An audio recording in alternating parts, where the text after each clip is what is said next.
So Lord, hallelujah.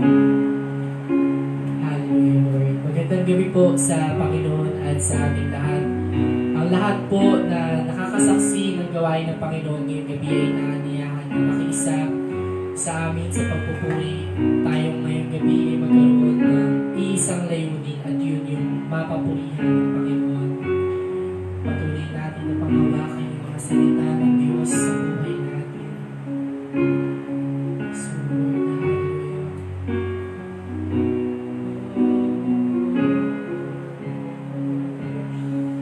Worship you, God, hallelujah. Purihin ka sa Espiritu at sa katotohanan, Panginoon. Patuloy ka, hallelujah. Salamat po, Panginoon,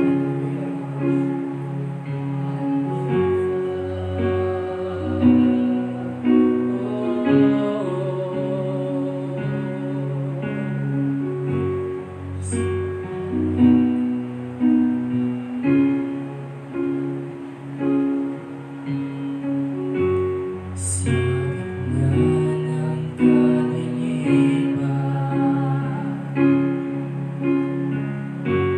liwanag ang iyong binibigkas. Sa sakit at karamdaman, sa latay mo, Jesus, ang king ng kagalingan.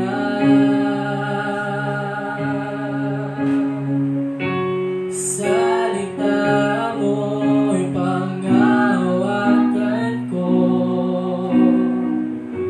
Salita mo'y tapat at totoo. Lahat ay nasa'yo, tapat sa buhay ko. Salita mo ay nararanasan ko. Yes, Lord, hallelujah. Pagkalito at kaguluhan, sagot mo ay kapayapaan. Sa mundo'y may kahirapan, iyaman ko ay sa'yo natagpuan.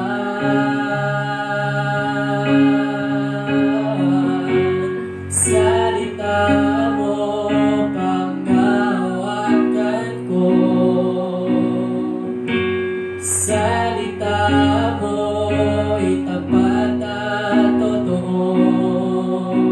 Lahat ay nasa'yo, at sa buhay ko. Salita mo ay nararanasan ko. Salita mo, Panginoon. Salita mo, panghawakan ko. Salita mo'y tapat at totoo. Lahat ay nasa'yo, sapat sa buhay ko. Salita mo ay nararanasan ko. Jesus, ikaw ang salita ng buhay. Tanging ikaw ang nagbibigay kahulugan sa aking buhay.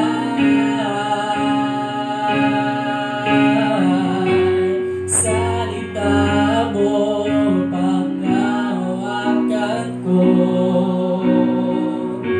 Salita mo'y tapat at totoo. Lahat ay nasa'yo, sapat sa buhay ko. Salita mo ay nararanasan ko. Salita mo, Panginoon. Salita mo, panghawakan ko. salita mo'y tapat at totoo, lahat ay nasa'yo, sapat sa buhay ko. Salita mo ay nararanasan ko.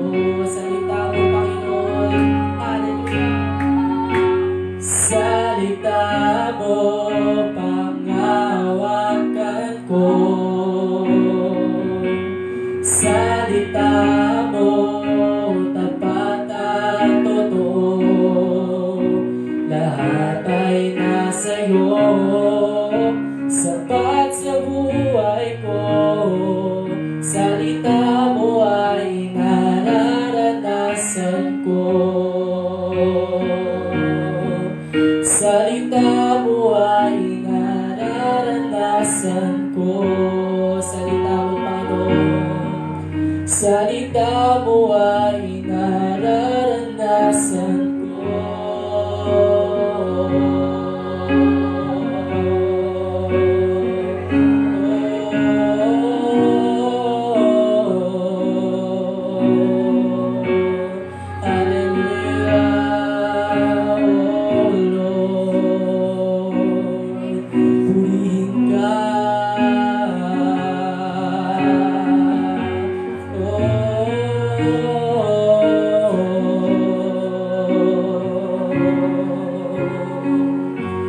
Worship you, God, hallelujah, hallelujah, Lord.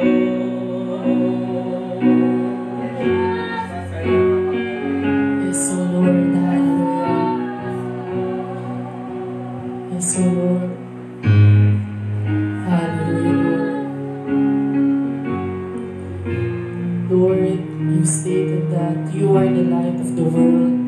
Whoever follows you will never walk in darkness, but will find the light of life. Lord, ikaw po yung liwanag na inaasam ng bawat isa sa amin. Yung salita mong siyang patuloy na magdingding sa buhay ng bawat isa sa amin. Patuloy na patatagin niyo po ang bawat isa. Paligayahin, Panginoon, yung mga pusong nalulumbay, Panginoon. Patuloy po, O Diyos, na ngayong gabi dalangin namin sa iyo patuloy na pagsama mo. Patuloy ka, O Diyos, na malayang kumilos sa lahat, Panginoon, na nakakaabot sa gawain ito, sa lahat na nakakarinig, Panginoon, ng iyong mabubuting salita. Patuloy na mabuhay ka, Panginoon, patuloy na magliwanag ka, kumilos ka, Panginoon, sa aming mga buhay. Panginoon, maraming salamat sa iyo, Panginoon. Patuloy namin, Panginoon, na pinagkakatiwala, Lord, ang paggabay mo at pagsama mo sa tagapagsalita ngayong gabi. Patuloy na yung pangunguna at paggabay at karunungan na nagbumula sa iyo ang siyang ipataw mo sa kanya, Panginoon. Maraming salamat po. Muli, ang kabuuan ng gawain nito, Panginoon, ay para sa iyo, Panginoon. Maraming salamat po. Ito po ang aming panalangin sa pangalan ni Jesus. Amen. Amen. Hallelujah. Thank you, Lord. Thank you, Holy Spirit. Amen.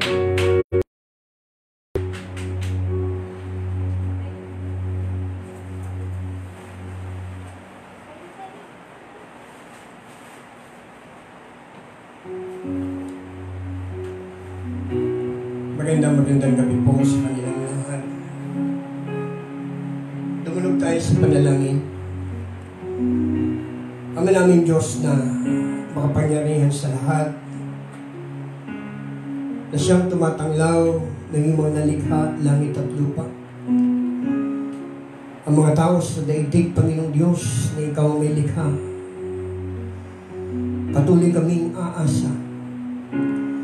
Patuloy kaming naghahanap, Panginoong Diyos, na lahat ng uri ng kagalingan sa aming katawan lupa, kagalingan ng bansa, kagalingan ng iyong sansinuko.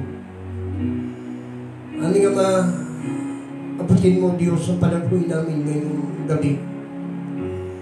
Nang bago namin idulog sa iyo ang lahat ng pinakamahalagang antas ng kahilingan ng tao, nawa ang dalangin namin, O Diyos, ang pagbukas sa trono ng iyong kahabagan, sa trono ng iyong biyaya. Kami ay kumakanlong Kami ay naghahanap katulad ng isang usa na nauuhaw, Panginoong Diyos, sa sariwang batisan. Ngayong gabi, punuin mo, Diyos, sa aming puso. Ang aming kaluluwa, ang aming espiritu, na naghahangad, Panginoon, ng ibayong kalakasan upang, O Diyos, makaharap kami sa mga pagsubok na dumarating sa aming sambahayan. At sa buhay ng kapwa mananampalataya sa ubasan ng Diyos, Panginoon, kami po'y nagkakaisa ngayon. Tonight, as we pray in agreement, Lord, we intercede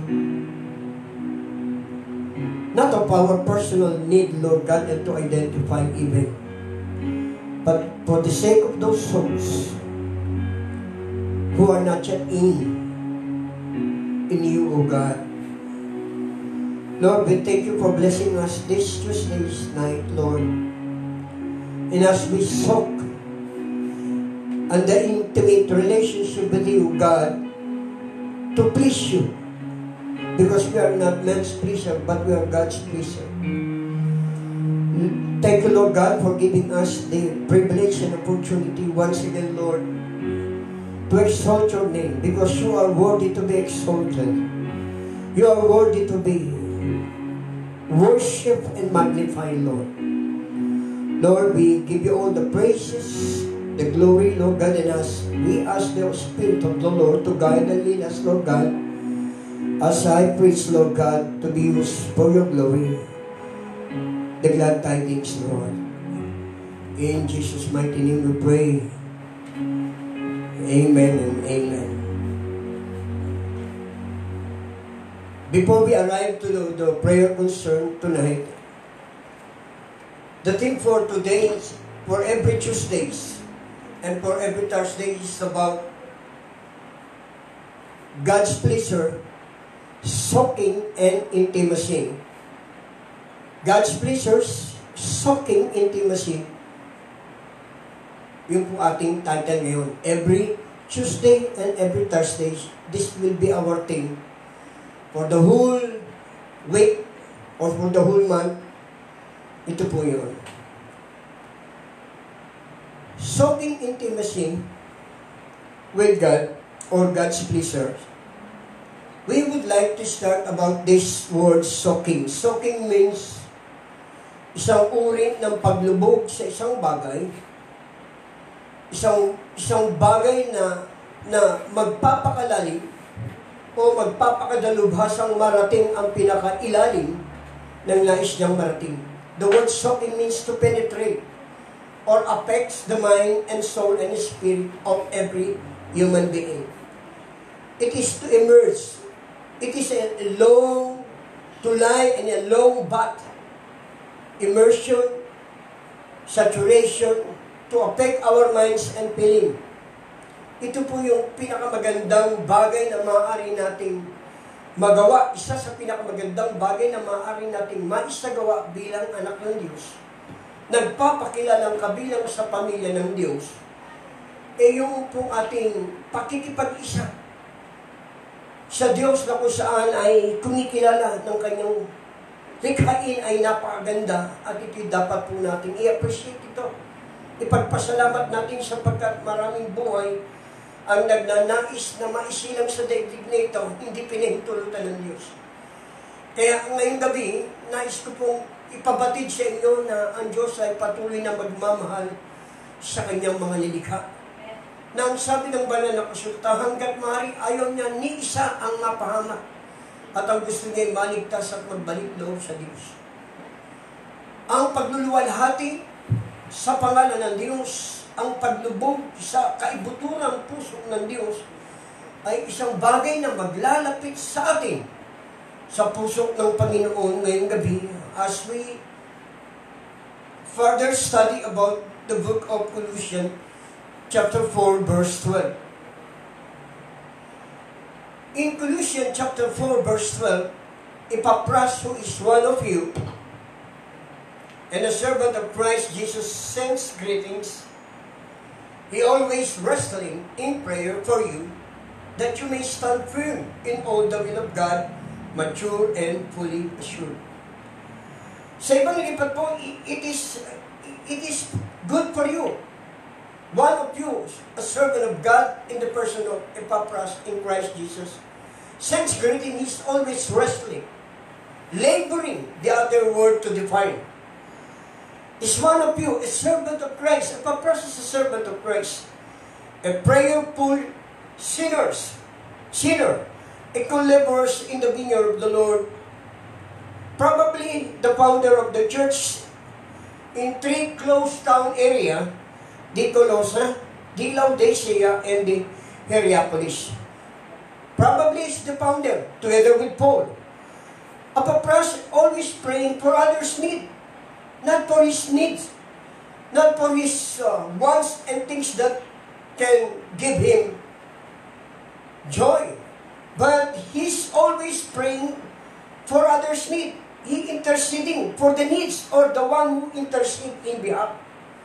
Siya po ay palagian, bumubuno, nakikipagtagisan ng panaghoy at pananalangin, travailing, agonizing with the Lord to experience the very presence of the Lord. It's God is opening his ears and eyes to hear this travailing of Epaphras, the one intercede in behalf.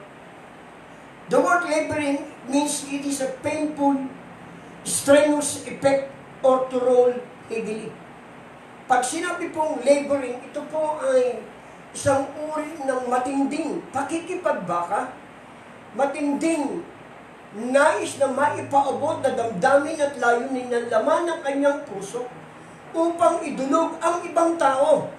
Hindi lamang tao, kundi ang mga bagay na nasa kanyang paligid na idulog sa Diyos ay hindi niya iniiwan na anumang oras sa sandali hanggang hindi tumutugon ang Diyos na kanyang tinatawagan. Another word to define is earnestly praying. It is a serious state of inspiration. Yung po bang nagbibigay sa kanya ng inspirasyon ng isang masidhing pananabik na yung kanyang ipinagdarasal ay mailalapit niya sa Diyos. Another word to use is fervently. It is the exhibiting a deep, serious emotion. And to define the word exhibiting, gusto po niyang mailabas yung laman ng kanyang puso. Masabi ang laman ng kanyang kaluluwa at seryosong ipinararating ang kanyang mga karainan sa Diyos. Ganito ang isang espiritong meron ang ating kapwa manggagawa si Epaphras. Idinadalangin niya ang ibang tao sa ibang pangangailangan, hindi ng kanyang personal na pangangailangan. Tumatayo siya sa pagitan ng mga pagdaing upang ang mga tao ay mailapit niya at ito yung kanyang gawain. This is the prayer habit of Epaphras, our co-laborers in Christ, the same as a good example in Jesus' life. For what? And for to whom? Bakit ganito na lang siya katinding magdumagdasal? Makipagbuno sa panalangin. Hindi para sa kanya, but for you people tonight. For us people who are still confused what the word is happening. To whom? For what? For you. Not for himself, but for others. And this report to strong intercession.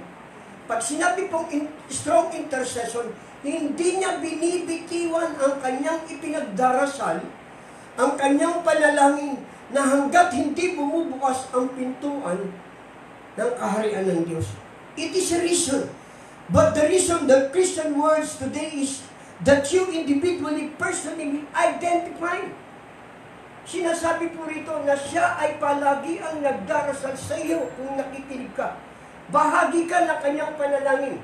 Hindi lamang sa Colosso, hindi lamang sa Hierapolis, hindi lamang sa Laodicea, kundi ngayong gabi, kung saan ka man naroon, anuman lugar ang iyong kinatutungtungan at tinitirang ngayon, isinasama tayo ng Diyos sa panalangin because Epaphras is one of our co-laborers in Christ. Lingkod po siya ng Panginoon na isinasama ang lahat ng tao, lalo tigit ang mananampalataya, to stand perfect for spiritual maturity, hanggang ang mga lingkod ng Diyos ay maging sakdan. In what manner? The prayer habit or the prayer life. To stress more, to define, let's let's read the scripture in the book of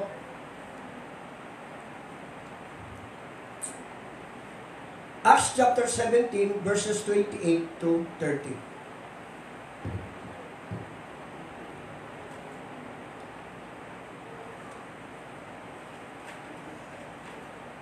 Ang sulat po ito ay magbibigay sa iyo na maiahalin tulad natin kung paano manangis, managhoy sa panalangin si Epapras.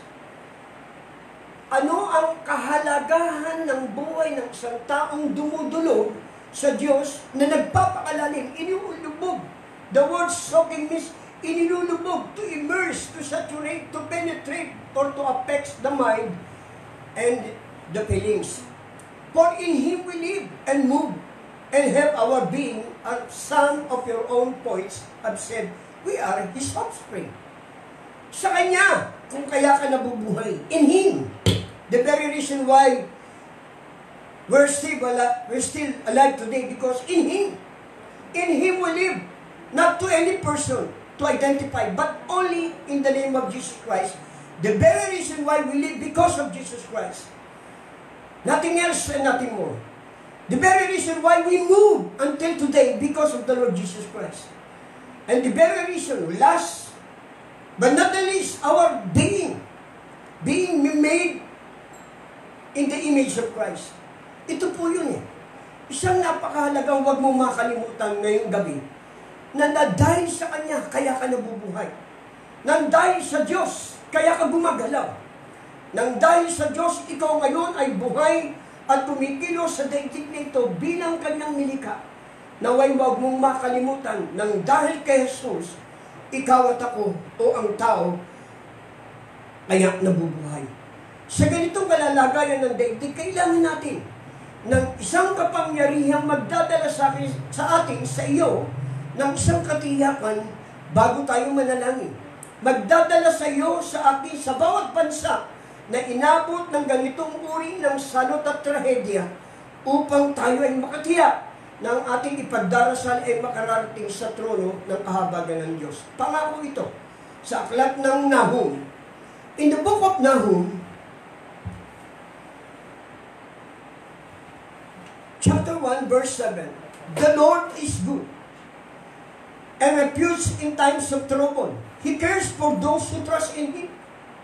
Sa ibang lipat po, the Lord is good, a very present help in times of trouble. Pag sinabing a very present help in times, not only in times of trouble, but many times, in God's time, in God's spring, na ang Diyos ay lagi pong gumagawa ng ikabubuti ng Kanyang nilikha. Ang Diyos po ay mabuti. At kung mabuti ang Diyos sa iyo, tiyakin mo na ang iyong pinagkakalungan ay ang kapangyarihan ng banal na dugo ni Kristo Jesus, na kumikilala na maliban sa pagbubog ng dugo ng Panginoong Kristo, walang kabayaran ng kasalanan. Without the remission of sin, there is no. Without the shedding of the blood of Jesus Christ, there is no remission of sin. At ito ang isang bagay na mabuti na ginawa niya sa Kanyang nilikha. Ikaw at ako'y tao, na kung walang pagbubog ng dugo ng Panginoong Kristo sa krus ng Kalbaryo, walang kapatawaran ng kasalanan.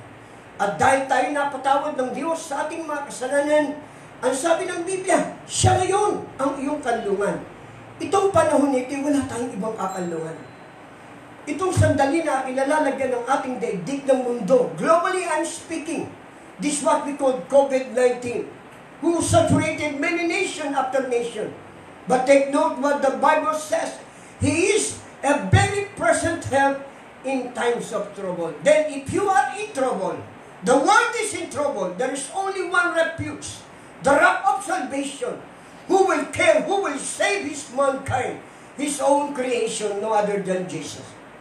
And that is the promise of God. To be a Christian without prayer is no more possible than to alive without breathing.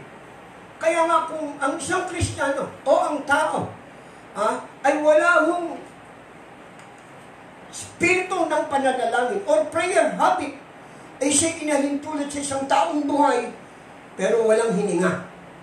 So maraming tao ngayon humihinga pero wala hong espiritu ng panalangin. Kaya yung hinga nila pagka nagutom, kailangan ho matighaw ang kagutuman, masundan ang pagkagutom ng laman ng kaniyang mga tiyan. Mga kapatid, ang ating panalangin ngayong gabi, panalangin ng Espiritu sa Espiritu. At ako'y nakatitiyak sa ating idudulog ngayong gabi. For us to be heard by God, we need to repent.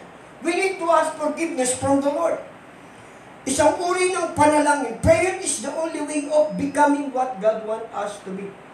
Ang panalangin ay isang daan sa gustong mangyari ng Diyos sa buhay mo. Hindi yung nananalangin ka dahil meron kang gustong mangyari sa buhay mo. Ang panalangin ay isang daan upang ikaw at ako ay magawa ang kagustuhan ng Diyos sa pagkakalikha sa atin. Para kilalanin ng tao ang lumikha sa daigdig at sa kanyang buhay. Hunger may drive the runaway child home. And he may or may not be fed at once, but he needs his mother more than his dinner. Mga magulang ko't kapatid, hindi mahalaga ngayon kung ano ilalagay sa tiyan. Ang mahalaga ngayon, nais ko pong sabihin sa inyo, maging sa daigdig. Bluntly speaking to you, the world needs is not a good dinner, lunch or breakfast, but the food of our soul. Meron tayong ama na pwedeng lapitan bilang anak. Tiyakin mo na ikaw ay merong ugnayang malalim sa Diyos katulad ng kanyang kaisa-isang anak. Walang iba kung hindi ang ating Panginoong Kristo. Isang katanungan ang gusto ko pong iwan sa inyo. Sino ba ang mas mahalaga sa iyo ngayon sa panahon ng kagipitan? Sino ba ang napakahalaga sa iyo ngayon sa panahon ng kapighatian at pagsubok? Diyos na pinagmulan ng lahat ng iyong buhay o ang bagay na panandalian lamang sa daigdig na ito? Diyos na nagpamana sa iyo ng kabutihan o ang mga bagay na nagbigay sa iyo lamang ng kasiyahan panandalian? Ang panalangin po, or the word soaking in, walking the intimacy with God, it is a part of this what we have commune with God. The word communion with God. The word communion derived from two words, committed and being united with Christ. Then if we commit our lives to God and being united with Christ, that is the one need of the soul beyond all other needs. Yung kailangan ng kaluluwa natin ang napakahalaga. Then, tupalo na lang yung kailangan ng ating katawan. Mas mahalaga ngayon, mga magulang ko kapatid, kung ano ang kailangan ng iyong kaluluwa. At ngayong gabi, dudulog tayo sa Diyos upang ang kaluluwang ito'y maligtas pamamagitan ng ating Panginoong Jesucristo. Prayer is the beginning of that communion. Now, talk to God tonight. You need to talk with God in coming to oneness with Him. Kung ikaw at ako'y lalapit sa Diyos at kakausapin siya, wala kang iintindihing anumang bagay na ilalagay sa isip at sa puso, kundi ang Diyos. Sa sandaling ito ang kailangan nating makapiling. In Philippians chapter 3 verse 10, of all the experience that Apostle Paul faced, he urged the Philippian church in chapter 3 verse 10. One thing I want is to know Him well. I want to know Christ well. One thing I want is to know Him well. If tonight you want to know the Lord Jesus Christ, you believe and you will receive it tonight. Yes, to know the power of His resurrection, participation in His sufferings, becoming like Him in His death. Our need today is bring us to a place of prayer. Kaya mga magulang ko kapatid, ngayong gabi, ask the Lord's forgiveness. Hingi tayo ng kapatawaran sa Panginoon. Pagsisihan natin lahat ang ating mga ginawang kasalanan sa harapan ng Panginoon. Magkaroon tayo ng isang seryosong pagbabalik o pagsisisi at pagpanibagong direksyon ng buhay. We need to experience this what we call genuine repentance o isang tunay at sakdal na pagsisisi. The word repentance means turning away from sin, then going back to God. A new way of direction, a new way of thinking, a new way of thought and feelings. Ito po yung kalalagayan. Since prayer is based on a relationship with God, be sure He is your Father. At dahil sa panalangin ngayong gabi, ay isang uri na pakipag-ugnayan sa Ama, tiyakin mo na yung inilalapitan ay ang iyong amang mapagmahal. At ikaw ay nagpapakilala ng kanyang anak. Be sure, He is your Father, that you are His child. Be sure, you're in good speaking terms with Him. In John chapter 16, verse 24, for you to experience the real joy tonight.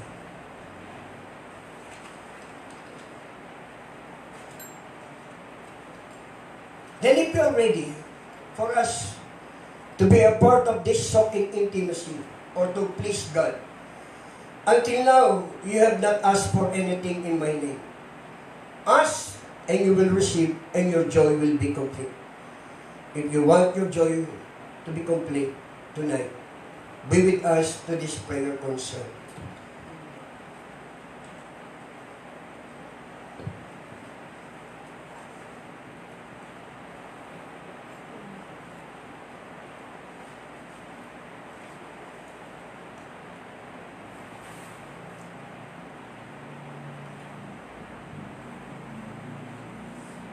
Lord, we pray for the world peace.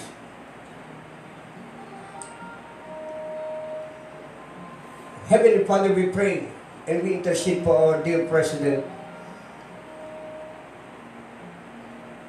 Roman Duterte, the Vice President, Robredo, and all the senators. We pray for the old congressmen, governors, mayors, up to the low-ranking public servant from the DILG, the men in uniform, the military. We pray for all the cabinet members, government, institution, legislative, judiciary, and the executive. We pray for the frontliner doctors, nurses, the physician, and the helps.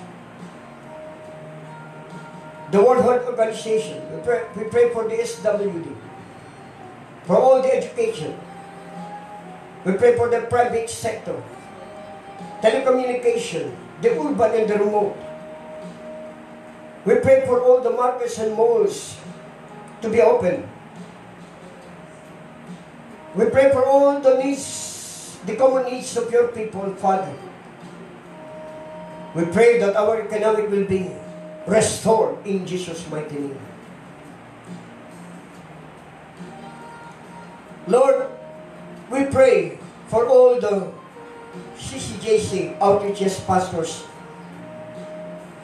from Nelbesia, headed by Pastor Ephraim Benluan and family, and the whole elders, councils, the members, Lord God. Let the blood of Jesus protect their lives, Lord God. And let the healing flow right now in Jesus' mighty name. We pray for all for our beloved co-laborers in Christ, Pastor Mary Bautista, the husband, Brother Fred, and all the council and elders, the workers, the members. Lord, restore everything that Satan destroyed in Jesus' mighty name. Lord, we pray for Pastor Angie Ano and family, the whole members, the whole entire CCJC family. Let there be love, let there be peace, Lord God, as we rejoice in the Spirit, Lord God, no matter what happens. Let the blood of Jesus protect their lives in Jesus' mighty name.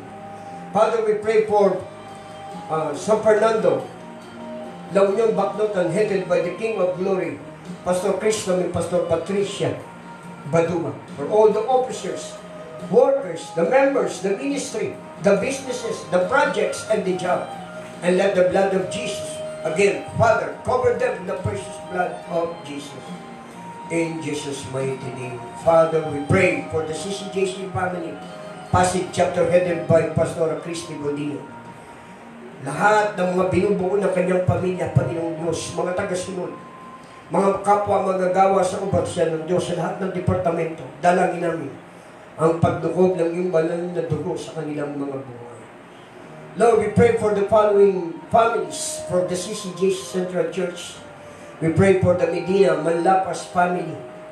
We pray for all the Bernal family, Jonas, Balahaja Olivar, Noble Jose, Carlos, Manipis Ordonez, Vilariosa, Amaranto, Maniago Morales, Balido, Kobe, Ramos, Aing, Ordonez, Anastasio, Victoria, Evangelista, Gutierrez, Igonia, Brown, Alberto, Decena, Jane, O God, Santos, Pasyon, Lord Jesus, Faustino, Dionson, Panginoon Riaso, Panginoon.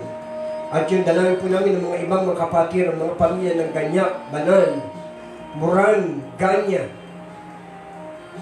Gonzales, Carol, Panginoong Diyos, and all the families in abroad. Dalangin din namin, Panginoong Diyos, sila Ria, Bira, Gonzales, Torres family, Estrella, Gache, and Archie family. Lord, we intercede.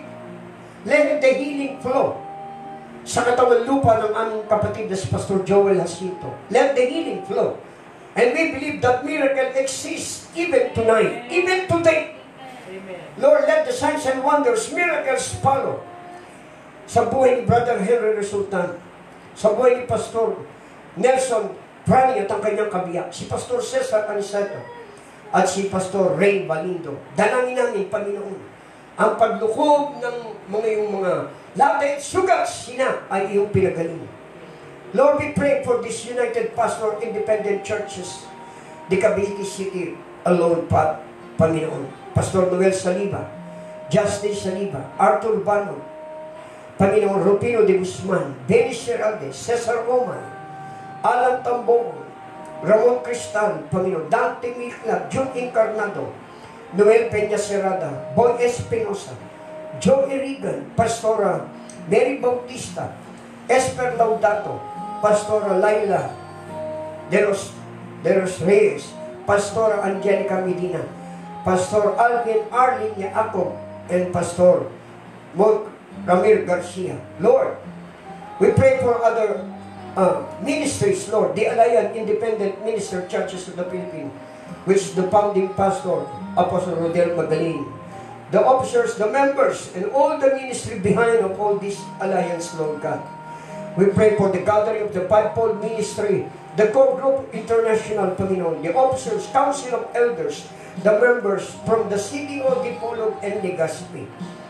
We pray for God for the Disciple Gospel Bishop of the Philippines, headed by Tatay Rex Resurrection, Tatay Osio, Panginoong Diyos. Dalangin namin ng Diyos si Bishop Sunny Rosales, the President, Lord God, and Edward Castaño. Lord, we pray, and we intercede in behalf of the 62M Ministry, Lord God, Cavite City proper, Lord. We pray for the King of Glory, Qatar based with headed by Pastor Dumel Perez, Pastor James Garcia, Lani, Hannah, Pastora, and the KOG Baclotan. Panginoon, we pray, Lord God, for the Montessori Academy from Olongapo, headed by Brother Romy Malindig. Panginoon, idinadalangin din po namin sa iyo, Panginoong Diyos, ang Kariba family. Lord, we pray, Father God. Ang mga pamilya nito ay naghahangad po ng kagalingan sa kanilang mga buhay. Dalangin ko ngayon, Panginoong Diyos, na nasa ibang bansa, si Brother Raymond Kariba. Lord, ibalik mo, restore the physical condition of Brother Raymond Kariba. With the whole family, Richard Kariba, Kylie Kariba, Kaiper Kariba, Sally Gumba, Rosemary Gumba, and Estelita Kariba. Lord, we pray right now, the prayer concern is very much important tonight. The COVID-19 virus will end soon, and all circumstances that we are facing now, the people of the Philippines and globally speaking. We pray for different families, the communities, and the whole nations. Protect their lives by the precious blood of Jesus that has been clear, creating fear, crisis, and causing death globally. We pray for this COVID-19 to stop right now, in Jesus' name. In Jesus' name. And all those who are battling the sickness, for every rooms of the hospitals, let the complete healing by your stripe and by your wounds. Now they are healed. They are healed in Jesus' name. Let the miraculous provision for the poor and the daily wage earners.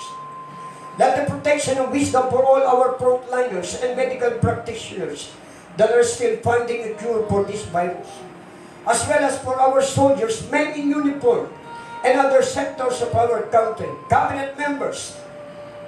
Lord, we pray for our church leader, pastors, and all the religious sect, in all manner of second organization and association, and all God's people tonight in prayer.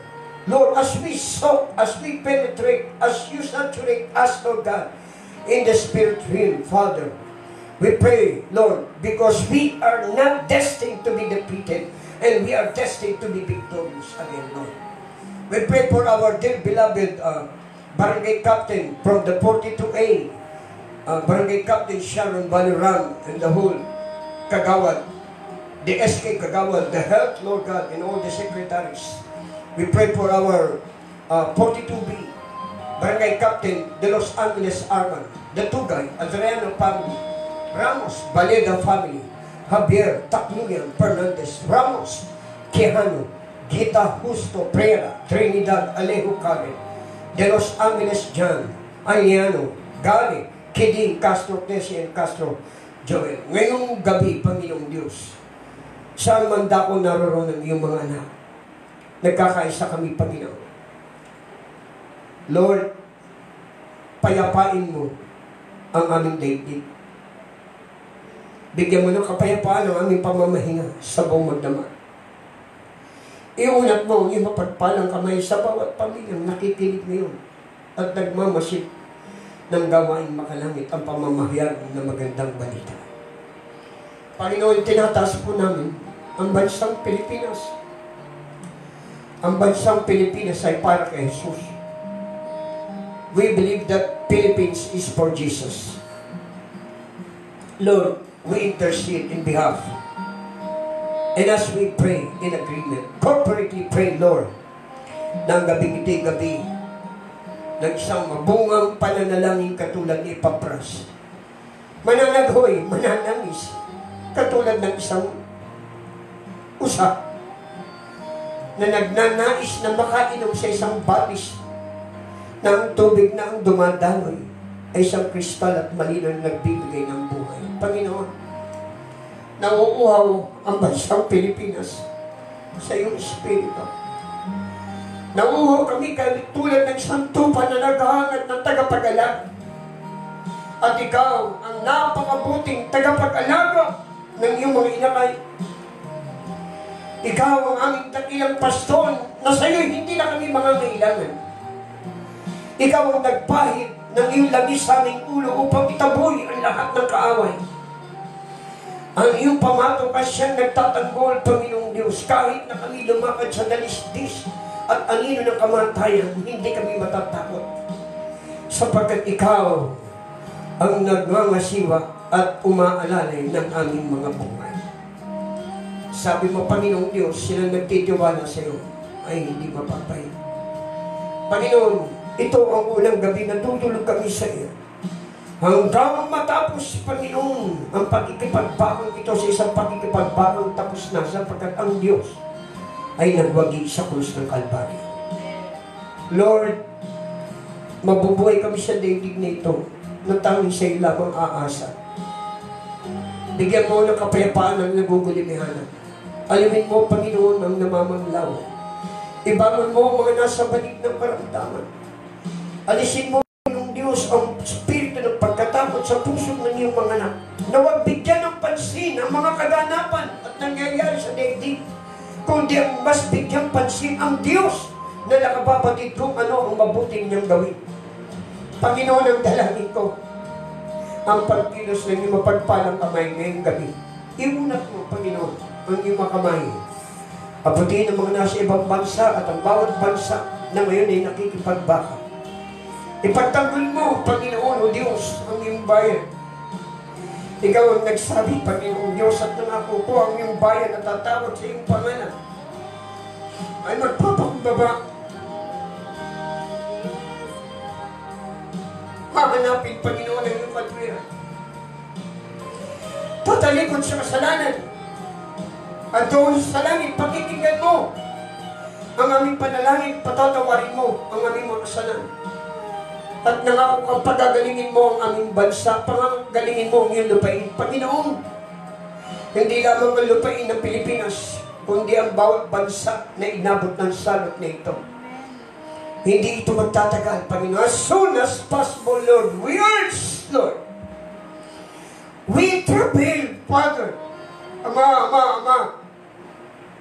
Sa pangalan ng Panginoong Jesus. Patuloy namin maranasan ay yung hindi nagmamaling na pag-ibig sa gitna ng pakikipagbaka ng unos ng buhay. Ikaw ang aming moob, ikaw ang aming kalungan, ikaw ang aming bantayo, ikaw ang aming sanggalang. Ang lahat, Panginoon, nagpapakup sa iyo ay yung pagtatanggol.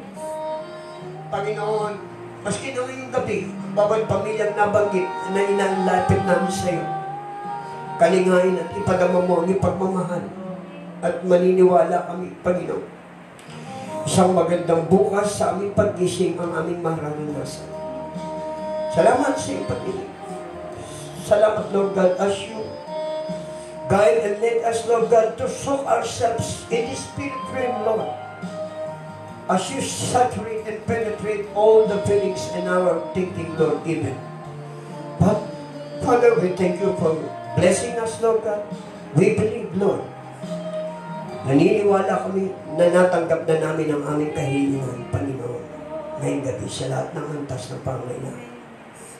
Ang papuri po para sa iyo, Panginoon, sa pangalan ng Ama, ng Anak at ng Espiritu Santo, sa pangalan ni Jesus.